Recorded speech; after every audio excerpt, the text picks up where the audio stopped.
एक ऊंचे टॉवर के सबसे ऊपर बने कमरे में एक राजकुमारी गहरी नींद में सो रही होती है, लेकिन अचानक उसकी आंख खुलती है और वो खुद को लोहे की जंजीरों में जकड़ा हुआ पाती है। उसके सिर में भयंकर दर्द हो रहा होता है। धीरे धीरे उसे याद आता है कि उसे अगवा करके यहाँ कैद किया गया था। शुरुआत में उसकी नजर धुंधली होती है, लेकिन कुछ सेकंड बाद सब साफ दिखने लगता है। वो बिस्तर से उठती है और कमरे का निरीक्षण करती है। जैसे ही वो खिड़की के पास जाकर नीचे देखती है, उसे समझ आता है कि वो जमीन से सैकड़ों फीट ऊपर फंसी हुई है, जहाँ से भागना लगभग नामुमकिन है। तभी बाहर से कुछ दबे हुए कदमों और आवाजों की आहट आती है। राजकुमारी तुरंत वापस बिस्तर पर लेट जाती है और सोने का नाटक करने लगती है। कुछ ही देर में 2 गार्ड कमरे के अंदर आते हैं। उनमें से एक लालची नजरों से राजकुमारी को देखते हुए कहता है कि उसने आज तक किसी असली राजकुमारी को इतने करीब से नहीं देखा। दूसरा गार्ड उसे रोकते हुए कहता है, ज्यादा पास मत जा, वरना वो जाग जाएगी। लेकिन वो उसकी बात अनसुनी कर देता है और जैसे ही राजकुमारी के करीब झुकता है, राजकुमारी अचानक अपना सिर उसके चेहरे पर दे मारती है। गार्ड दर्द से चीख उठता है। इससे पहले कि दूसरा गार्ड कुछ समझ पाता, राजकुमारी बिजली जैसी तेजी से उठती है और एक ऐसा खतरनाक ट्रिक इस्तेमाल करती है जिसे देखकर दोनों दंग रह जाते हैं। वो जानबूझकर अपने अंगूठे की हड्डी खिसका देती है ताकि हाथ जंजीरों से बाहर निकल जाएं, बिल्कुल किसी प्रोफेशनल असैसिन की तरह। अब हालात पूरी तरह बदल चुके थे। एक गार्ड उस पर हमला करने दौड़ता है, लेकिन राजकुमारी अपनी भारी जंजीर घुमाकर उसके चेहरे पर दे मारती है। फिर वो अपने अंगूठे को वापस सही जगह पर सेट कर लेती है, जैसे उसे दर्द का एहसास ही नहीं होता। लेकिन असली खौफ अभी बाकी था। वो अपने बालों में छुपी एक पतली पिन निकालती है और सीधे गार्ड की आंख में घोंप देती है। राजकुमारी गार्ड को पूरी ताकत से पत्थर के खंभे की तरफ धक्का देती है।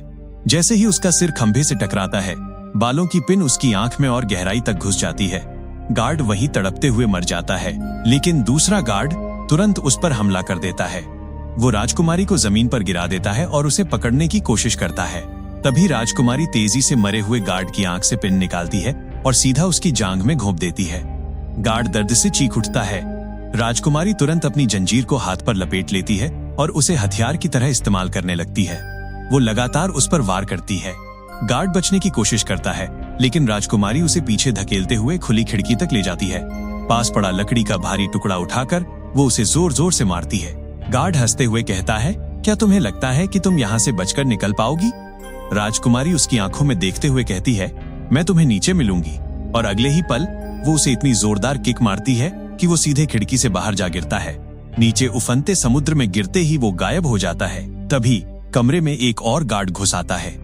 इस बार राजकुमारी पास रखा भारी हथौड़ा उठा लेती है।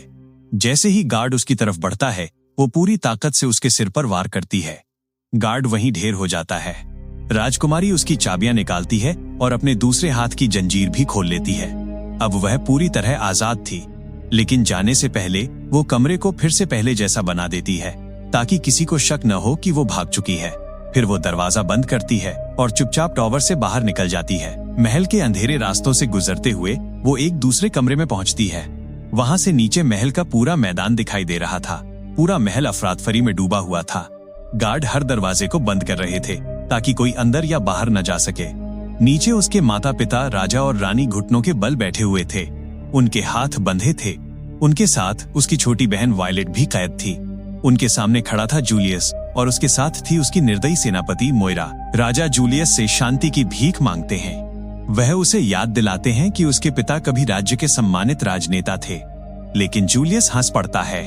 वो कहता है कि उसका पिता कमजोर था और राजा भी कमजोर हैं। राजा दुखी होकर कहते हैं कि उन्होंने हमेशा उस पर भरोसा किया, लेकिन जूलियस अब पूरी तरह बदल चुका था।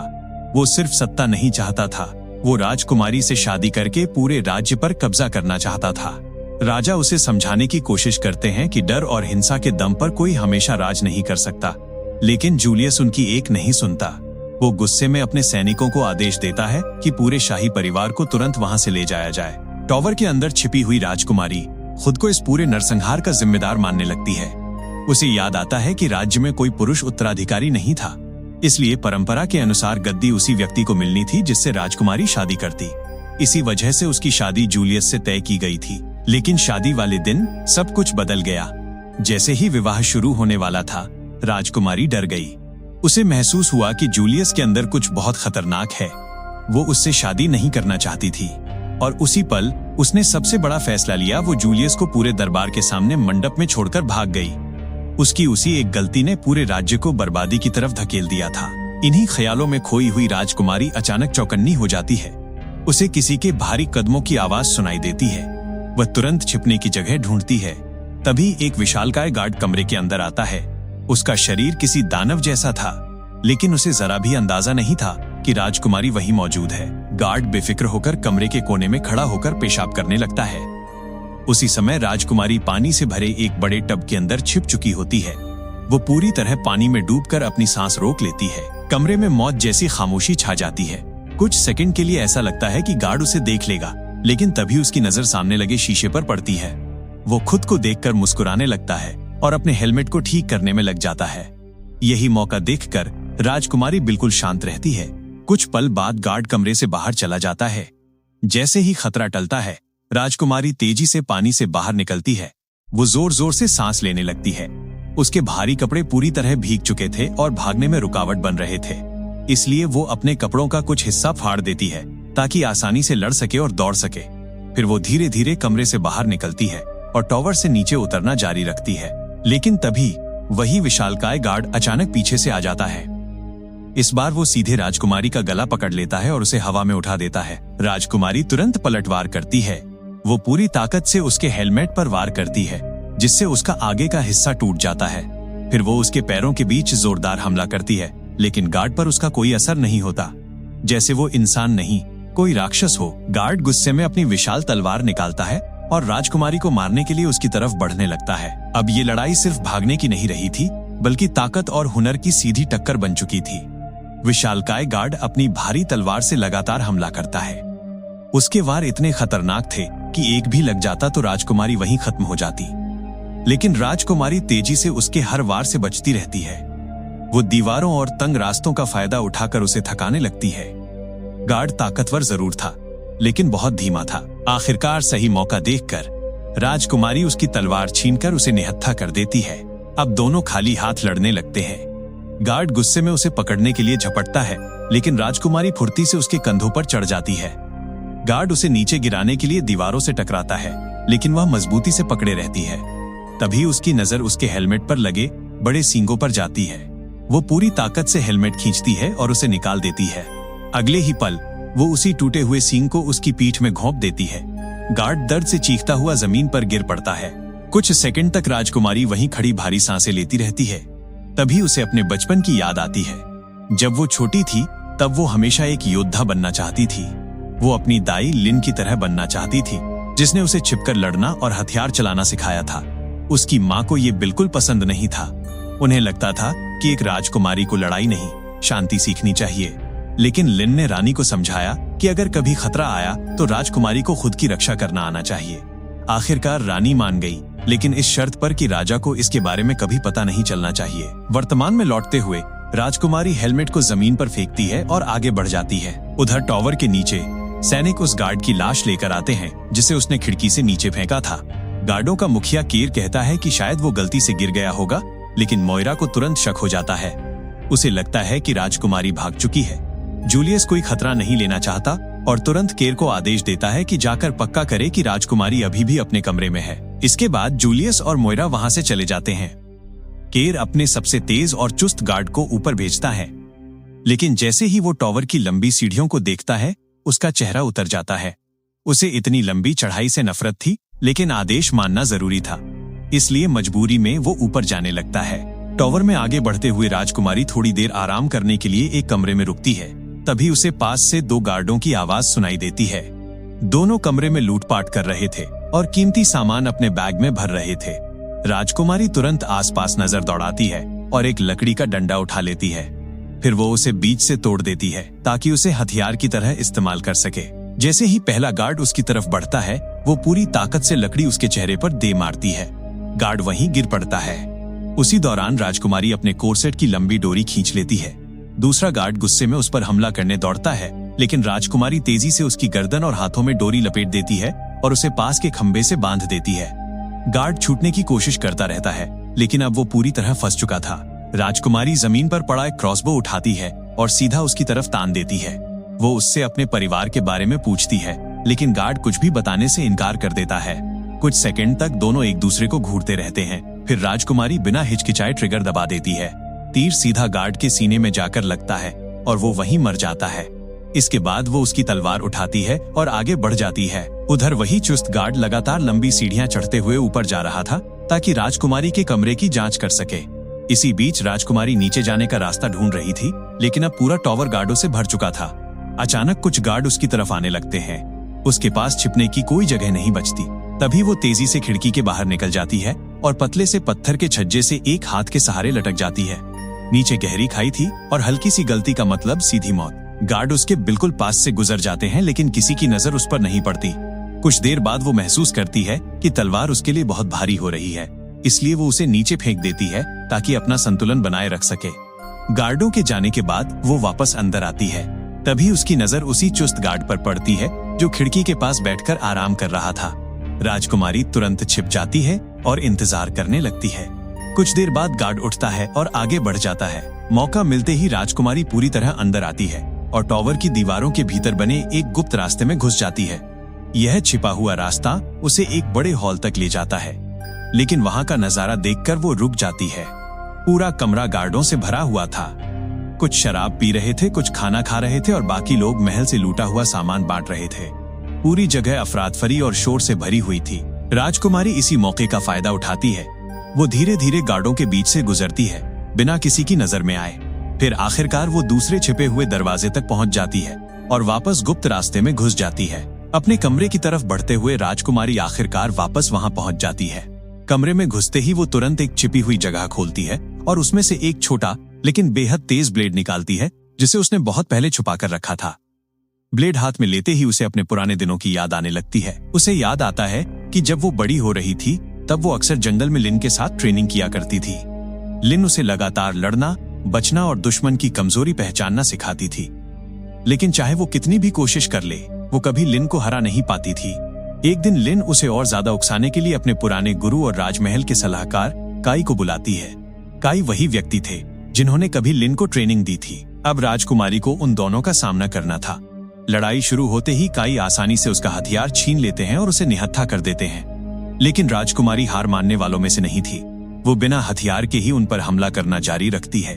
इस बार वो तेजी से काई पर टूट पड़ती है और आखिरकार उन्हें जमीन पर गिराने में कामयाब हो जाती है। काई उसकी जिद और हिम्मत देखकर खुश हो जाते हैं। इनाम के तौर पर वे उसे वही खास ब्लेड देते हैं और कहते हैं कि असली ताकत हथियार में नहीं, उसे चलाने वाले में होती है। वर्तमान में लौटते हुए राजकुमारी वो ब्लेड अपने पास रखती है। फिर वो एक बक्सा खोलती है, उसमें से बेल्ट निकाल कर पहनती है, मजबूत जूते पहनती है और खुद को पूरी तरह लड़ाई के लिए तैयार कर लेती है। इसके बाद वो फिर से गुप्त रास्ते में लौट जाती है। दीवारों के बीच बने संकरे रास्तों से गुजरते हुए उसे अचानक आवाजें सुनाई देती हैं। वो रुक जाती है और दीवार की एक दरार से बाहर झांकती है। सामने जूलियस और मोइरा बात कर रहे थे। मोइरा जूलियस से पूछती है कि जब उसके पास इतनी बड़ी सेना और ताकत है तो वो सीधे राज्य पर कब्जा क्यों नहीं कर लेता। तभी जूलियस अपनी असली सोच बताता है। वो कहता है कि सिर्फ ताकत से राज नहीं मिलता। अगर उसे कानूनी तौर पर सिंहासन चाहिए तो उसे राजकुमारी से शादी करनी ही होगी। लेकिन उसकी असली योजना इससे भी ज्यादा खतरनाक थी। वो ठंडी आवाज में कहता है कि जैसे ही उसे ताज मिलेगा वो पूरे राज्य में डर फैलाने के लिए राजा का सिर कटवा देगा। ये सुनते ही राजकुमारी के होश उड़ जाते हैं। अब उसे समझ आ चुका था कि जूलियस सिर्फ सत्ता का भूखा नहीं बल्कि पूरी तरह निर्दयी इंसान बन चुका है। राजकुमारी तुरंत इसी मौके का फायदा उठाने का फैसला करती है। वो दीवार में एक छोटा सा छेद बनाती है और जैसे ही जूलियस करीब आता है वो पूरी ताकत से अपना ब्लेड उसकी तरफ फेंक देती है। लेकिन उसी पल दरवाजे पर दस्तक होती है। एक गार्ड अंदर आकर बताता है कि राजा जूलियस से बात करना चाहते हैं। आखिरी सेकंड में जूलियस पीछे हट जाता है और ब्लेड उसे छू भी नहीं पाता। इसके बाद वो मोइरा के साथ वहां से चला जाता है। उधर राजकुमारी को देखने भेजा गया गार्ड आखिरकार लंबी चढ़ाई के बाद टॉवर के सबसे ऊपर पहुंचता है। वो पूरी तरह थक चुका था। वो दरवाजे के कीहोल से अंदर झांकता है। उसे बिस्तर पर कोई सोता हुआ दिखाई देता है और पास में एक गार्ड गिरा पड़ा होता है। उसे लगता है कि सब कुछ सामान्य है, इसलिए बिना अंदर गए ही वो वापस नीचे लौटने लगता है। गुप्त रास्तों में आगे बढ़ते हुए राजकुमारी आखिरकार जमीन के स्तर पर बनी एक छोटी खिड़की तक पहुंचती है। वो सावधानी से बाहर निकलती है और महल के दूसरे हिस्से में घुस जाती है। लेकिन बाहर आते ही वो अचानक एक विशालकाय कवच पहने गार्ड के पैरों के बीच खुद को पाती है। पहले उसे लगता है कि ये सिर्फ सजावट के लिए रखी कोई मूर्ति है, लेकिन अगले ही पल गार्ड अचानक अपनी भारी तलवार निकालकर उस पर हमला कर देता है। राजकुमारी तुरंत पीछे हटती है। गार्ड की तलवार इतनी भारी थी कि उसके वार पत्थर की दीवारों तक को तोड़ रहे थे। राजकुमारी तेजी से उसके हमलों से बचती है और पलटवार भी करती है, लेकिन गार्ड का मोटा लोहे का कवच उसके हर वार को बेकार कर देता है। अब उसे समझ आ जाता है कि सिर्फ ताकत से ये लड़ाई नहीं जीती जा सकती। वो लगातार बचाव करते हुए सही मौके का इंतजार करने लगती है। तभी उसकी नजर गार्ड की बांह के नीचे कवच की एक छोटी खुली जगह पर पड़ती है।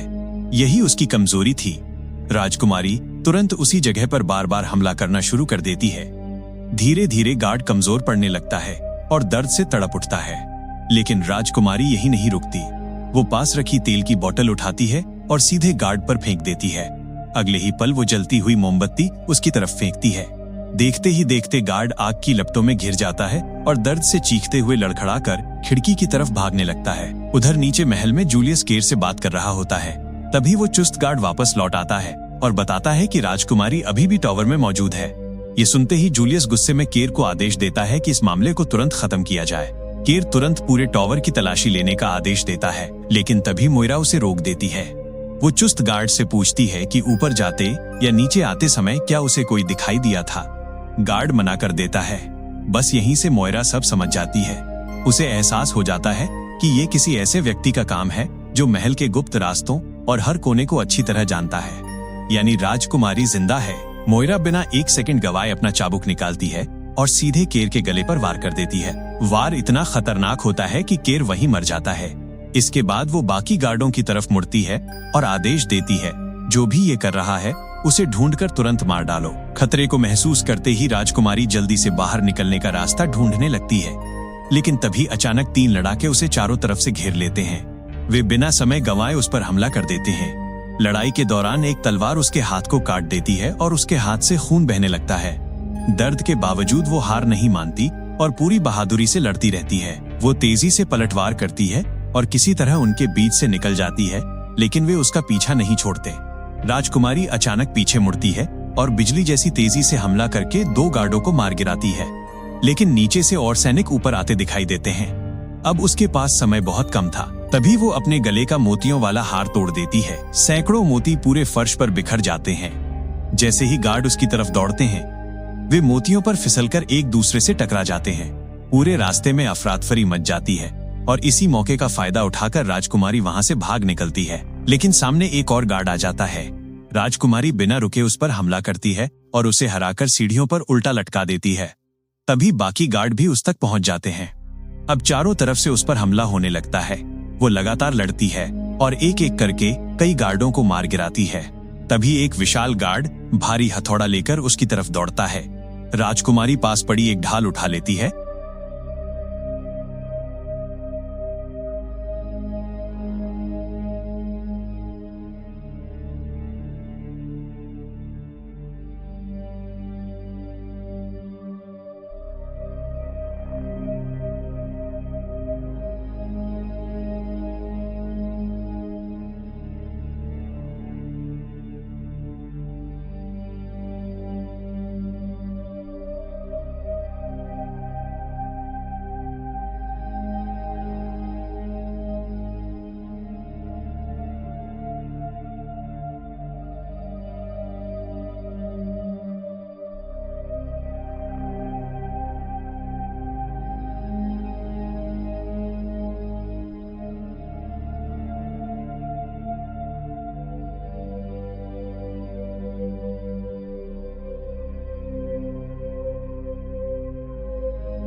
तरफ मुड़ जाते हैं। अब छिपने का कोई फायदा नहीं था। राजकुमारी सामने आ जाती है। एक गार्ड उस पर हमला करने दौड़ता है, लेकिन लिन तुरंत पास पड़ा फ्राइंग पैन उठाकर उसके सिर पर दे मारती है। गार्ड वहीं गिर पड़ता है। मौका मिलते ही नौकरानी वहां से भाग जाती है और अगले ही पल रसोई घर युद्ध का मैदान बन जाता है। राजकुमारी और लिन मिलकर गार्डों से जबरदस्त लड़ाई करते हैं। दोनों एक दूसरे का साथ देते हुए लगातार हमला करते हैं और जल्दी ही 2 गार्डों को मार गिराते हैं। लेकिन तभी आखिरी गार्ड हवा में छलांग लगाकर उन पर हमला करने की कोशिश करता है। उसी पल अचानक एक चाबुक हवा को चीरता हुआ आता है और उसे नीचे गिरा देता है। वो थी मोइरा। मोइरा मुस्कुराते हुए राजकुमारी का मजाक उड़ाती है और फिर अपने खतरनाक चाबुक से हमला शुरू कर देती है। उसका चाबुक इतना तेज और घातक था कि राजकुमारी और लिन उसके करीब तक नहीं जा पा रहे थे। कुछ ही सेकंड में मोइरा लिन को जमीन पर पटक देती है। फिर वो अपना चाबुक राजकुमारी के गले में लपेट देती है और उसका दम घोटने लगती है। राजकुमारी सांस लेने के लिए तड़पने लगती है। लिन उसे बचाने की कोशिश करती है, लेकिन मोइरा उसे भी रोक देती है। ऐसा लगने लगता है कि अब सब खत्म हो जाएगा, लेकिन तभी लिन आखिरी बार पूरी ताकत से हमला करती है। वो पास की चिमनी में तेल फेंक देती है। अगले ही पल पूरी जगह आग की लपटों से भर जाती है। अचानक फैले धुएं और आग का फायदा उठाकर राजकुमारी और लिन वहां से बच निकलते हैं। दोनों भागते हुए आखिरकार गटर के रास्ते तक पहुंच जाते हैं। वहीं रुककर लिन राजकुमारी की तरफ देखती है और कहती है कि उसे आगे बढ़ना होगा, क्योंकि कोई न कोई मोइरा को रोकने के लिए पीछे रुकेगा, और इस बार वो खुद रुकने वाली थी। राजकुमारी सुरंग के रास्ते आगे बढ़ते हुए आखिरकार तहखाने तक पहुंच जाती है। वहां 3 गार्ड आराम से शराब पी रहे थे, जबकि उसका परिवार पास ही कैद था। राजकुमारी बिना डरे सीधे उनके बीच पहुंच जाती है। फिर वो एक गार्ड के हाथ से शराब का प्याला छीनती है और आराम से उसे पी जाती है। तीनों गार्ड उसे देखकर हैरान रह जाते हैं, लेकिन अगले ही पल राजकुमारी उन पर टूट पड़ती है। वो बिजली जैसी तेजी से हमला करती है और एक एक करके तीनों गार्डों को आसानी से हरा देती है। ये सब देखकर उसका परिवार भी दंग रह जाता है। इसके बाद वो तुरंत राजा, रानी और वायलेट को आजाद करती है और उन्हें सुरक्षित जगह ले जाने लगती है। लेकिन तभी अचानक एक छिपा हुआ गार्ड पीछे से आता है और उसके सिर पर जोरदार वार कर देता है। सब कुछ अंधेरा हो जाता है। जब राजकुमारी को होश आता है तो वो खुद को फिर से तैर पाती है। उसका परिवार भी दोबारा पकड़ लिया गया था। तभी जूलियस और मोइरा वहां आते हैं। मोइरा बुरी तरह घायल लिन को घसीटते हुए अंदर लाती है।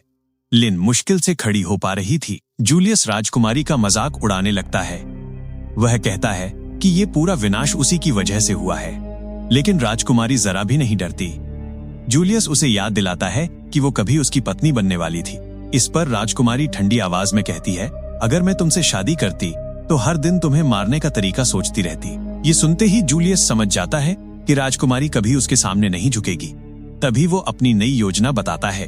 अब वो राजकुमारी की छोटी बहन वायलेट से शादी करेगा ताकि उसे कानूनी तौर पर सिंहासन मिल सके। राजा तुरंत इसका विरोध करते हैं, लेकिन जूलियस उनकी एक नहीं सुनता। उसी दौरान लिन चुपचाप राजकुमारी की तरफ देखती है और आंखों से उसे एक योजना का इशारा करती है।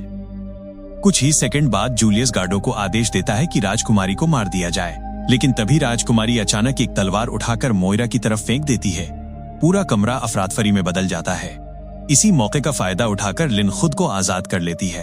फिर वो तेजी से वायलेट को पकड़ती है और गुप्त रास्ते की तरफ भाग जाती है। उधर एक गार्ड राजकुमारी को पकड़कर खिड़की से बाहर फेंक देता है। राजकुमारी सीधे नीचे समुद्र में जा गिरती है। पानी में गिरते ही वो बेहोश हो जाती है और धीरे धीरे डूबने लगती है। बेहोशी के बीच उसे काई की कही हुई बात याद आती है। असली ताकत हथियार में नहीं बल्कि दिल में होती है। अचानक उसकी आंखें खुल जाती हैं। वो नदी के तल पर पड़ा एक नुकीला पत्थर उठाती है और उसी से अपने बंधन काटने लगती है। कुछ सेकंड बाद आखिरकार वह खुद को आजाद कर लेती है और धीरे धीरे पानी से बाहर निकल आती है। इस बीच महल में जूलियस जबरदस्ती शादी की तैयारी शुरू कर देता है। वो वायलेट को ढूंढने के लिए सैनिकों को पूरे महल में भेज देता है।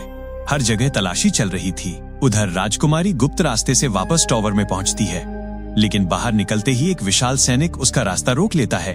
वो हमला करने ही वाला होता है कि अचानक ऊपर से एक भारी मूर्ति गिरती है और सीधे उसके ऊपर आ गिरती है। सैनिक वहीं दब जाता है। तभी मूर्ति के पीछे से वायलेट बाहर आती है। राजकुमारी अपनी छोटी बहन को जिंदा देखकर खुश हो जाती है। तभी लिन भी वहां आ जाती है। तीनों जल्दी से एक छिपे हुए स्टोर रूम में चले जाते हैं। वहां पुराने हथियार और कवच रखे हुए थे। राजकुमारी और लिन तलवारें और कवच पहनकर आखिरी लड़ाई के लिए खुद को तैयार करने लगते हैं। वायलेट भी उनके साथ लड़ना चाहती है, लेकिन राजकुमारी उसे मना कर देती है और कहती है कि उसका सुरक्षित रहना ज्यादा जरूरी है। उधर चैपल में जूलियस का सब्र टूटने लगता है। वो गुस्से में रानी के गले पर तलवार रख देता है और उन्हें वायलेट को बुलाने के लिए कहता है, लेकिन रानी साफ मना कर देती है और तभी राजकुमारी और लिन हमला कर देते हैं। पूरा चैपल युद्ध के मैदान में बदल जाता है। गार्ड तुरंत उन पे टूट पड़ते हैं। राजकुमारी तलवार लेकर सामने से लड़ती है, जबकि लिन तीर कमान से दुश्मनों को गिराने लगती है। जूलियस और मोइरा राजकुमारी को जिंदा देखकर हैरान रह जाते हैं। मोइरा तुरंत और गार्ड बुलाती है। लड़ाई और भी खतरनाक हो जाती है। तभी भारी कवच पहने सैनिक अंदर आते हैं, लेकिन इस बार राजकुमारी उनकी कमजोरी जान चुकी थी। वो उनके कवच की खुली जगहों पर हमला करती है और एक एक करके उन्हें आसानी से हरा देती है। इसी दौरान वायलेट चुपके से चैपल के अंदर घुस आती है। वो धीरे धीरे कैदियों के बंधन खोलने लगती है। फिर वो काई को एक तलवार देती है, लेकिन तभी जूलियस को कुछ गड़बड़ महसूस होती है। वो तुरंत वायलेट को पकड़ लेता है और उसे घसीटकर वेदी के पास ले जाता है। फिर वो पादरी को आदेश देता है कि शादी तुरंत शुरू की जाए। ये देखकर राजकुमारी और लिन अलग अलग रास्तों से अंदर घुसने का फैसला करते हैं ताकि जूलियस तक पहुंचा जा सके। लिन जैसे ही चैपल के अंदर पहुंचती है, उसका सामना सीधे मोइरा से हो जाता है। चैपल के अंदर एक भयंकर लड़ाई शुरू हो जाती है। हर तरफ तलवारों की टकराने की आवाज गूंज रही थी। ये देखकर जूलियस भी खुद लड़ाई में कूद पड़ता है। उधर काई कैदियों को इकट्ठा करके उन्हें भी लड़ाई में शामिल कर देता है। राजा गुस्से में जूलियस पर हमला करते हैं, लेकिन जूलियस आसानी से उन्हें रोक देता है और तलवार से घायल कर देता है। राजा दर्द से जमीन पर गिर पड़ते हैं। ये देखकर राजकुमारी तेजी से चैपल की तरफ भागती है, लेकिन तभी मोइरा उसका रास्ता रोक लेती है। अब दोनों के बीच आमने सामने की आखिरी टक्कर शुरू होती है। मोइरा अपने खतरनाक चाबुक से लगातार हमला करती है। उसका हर वार इतना तेज था कि राजकुमारी उसके करीब तक नहीं पहुंच पा रही थी। कुछ ही देर में मोइरा उसकी तलवार भी छीन लेती है, लेकिन राजकुमारी हार मानने वालों में से नहीं थी। जैसे ही मोइरा दोबारा हमला करती है, राजकुमारी अचानक उसके चाबुक को पकड़ लेती है। फिर वो उसी चाबुक को मोइरा के गले में लपेट देती है।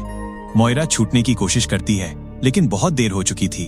राजकुमारी पूरी ताकत से चाबुक खींचती है और मोइरा वहीं मर जाती है। उधर उसी समय लिन जूलियस से लड़ रही होती है, लेकिन अचानक जूलियस मौका देखकर पीछे से लिन के शरीर में तलवार घोंप देता है। लिन दर्द से गिर पड़ती है। ये देखकर काई जोर से चीख उठता है। राजकुमारी भागकर लिन के पास आती है और उसे घायल हालत में देखकर टूट जाती है, लेकिन तभी जूलियस धीरे धीरे आगे बढ़ता है और राजा का ताज उठाकर अपने सिर पर पहन लेता है। वो खुद को नया राजा घोषित कर देता है। राजकुमारी आंसू पोंछती है और खुद को संभालती है। फिर वो अपने परिवार को सुरक्षित जगह जाने के लिए कहती है। इसके बाद वो अकेले जूलियस का सामना करने आगे बढ़ती है। अब दोनों के बीच आखिरी लड़ाई शुरू होती है। जूलियस बेहद ताकतवर था। वह राजकुमारी पर भारी पड़ने लगता है। लड़ाई के दौरान वो उसे ताना मारते हुए कहता है कि उसके पैदा होने पर उसके माता पिता खुश नहीं थे, क्योंकि वो लड़का नहीं थी। राजकुमारी गुस्से में लगातार उससे लड़ती रहती है। तभी जूलियस अचानक चाकू निकालता है और उसकी जांघ पर वार कर देता है। फिर वो उसका गला पकड़कर उसे जमीन पर पटक देता है। उसे लगता है कि अब जीत उसकी हो चुकी है। वो अपनी ताकत का घमंड दिखाने लगता है, लेकिन तभी राजकुमारी को लिन की सिखाई हुई बात याद आती है, धैर्य और ध्यान। अगले ही पल राजकुमारी अचानक पूरी ताकत से उठती है। वो जूलियस को निहत्था कर देती है और बिजली जैसी तेजी से उसकी गर्दन पर वार कर देती है। पूरा चैपल एकदम शांत हो जाता है। कुछ सेकंड बाद जूलियस का सिर जमीन पर गिर जाता है। आखिरकार लड़ाई खत्म हो चुकी थी। राजकुमारी जीत चुकी थी। इसके बाद वो ताज उठाती है और अपने पिता को वापस दे देती है। राजा भावुक होकर पूरे राज्य के सामने ऐलान करते हैं कि उन्हें नया उत्तराधिकारी मिल चुका है। फिर वो राजकुमारी को आधिकारिक रूप से नाइट की उपाधि देते हैं और कहते हैं कि आज के बाद इस राज्य की लड़कियां अपनी किस्मत खुद तय करेंगी। राजा यह भी मान लेते हैं कि उन्होंने अपनी बेटी पर भरोसा न करके गलती की थी। फिर वो लोगों के सामने राजकुमारी को भविष्य के शासक के रूप में पेश करते हैं। पूरा राज्य खुशी से झूम उठता है। जश्न के बीच राजकुमारी अचानक लिन को देखती है। वो जिंदा थी। राजकुमारी दौड़कर उसे गले लगा लेती है। पूरा राज्य अपनी जीत का जश्न मनाने लगता है और कहीं दूर वही थका हुआ गार्ड आखिरकार सीढ़ियों के नीचे पहुंचता है, जिसे अभी तक पता भी नहीं था कि पूरी लड़ाई खत्म हो चुकी है। तो दोस्तों, आखिरकार राजकुमारी ने सिर्फ अपने परिवार को ही नहीं बचाया, बल्कि पूरे राज्य को एक निर्दयी शासक से भी आजाद करा दिया। एक कमजोर समझी जाने वाली लड़की ने साबित कर दिया कि असली ताकत ताज या तलवार में नहीं, बल्कि हिम्मत और इरादों में होती है। अगर आपको ये मूवी एक्सप्लेन पसंद आया हो तो वीडियो को लाइक जरूर करें, चैनल को सब्सक्राइब करें और बेल आइकॉन दबाना मत भूलिए क्योंकि यहाँ आपको ऐसी ही शानदार और खतरनाक फिल्मों की कहानियां देखने को मिलती रहेंगी। मिलते हैं अगली वीडियो में एक और जबरदस्त कहानी के साथ।